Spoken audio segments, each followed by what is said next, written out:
রাষ্ট্রপতির পদত্যাগ ইস্যুতে অপেক্ষা করতে হবে জানালেন স্বরাষ্ট্রমন্ত্রী। পদ খালি হলে ৯০ দিনে নির্বাচন। শাহাবুদ্দিন হাসিনা ফোনালাপের তথ্য নেই জানালেন পররাষ্ট্র প্রতিমন্ত্রী।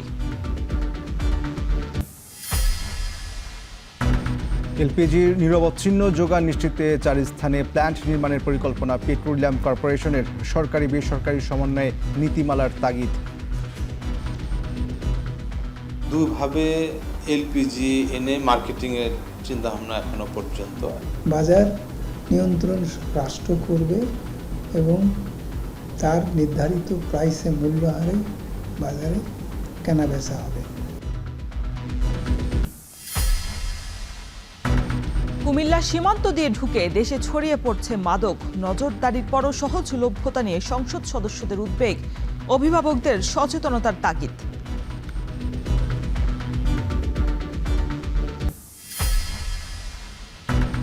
ভারতে ২৬ দিন পর অনশন ভাঙলেন সোনাম ওয়াংচুক। ককরোচ জনতা পার্টির আন্দোলনের স্ফুটলিঙ্গ ছড়িয়েছে পশ্চিমবঙ্গ সহ অন্তত ৬ রাজ্যে।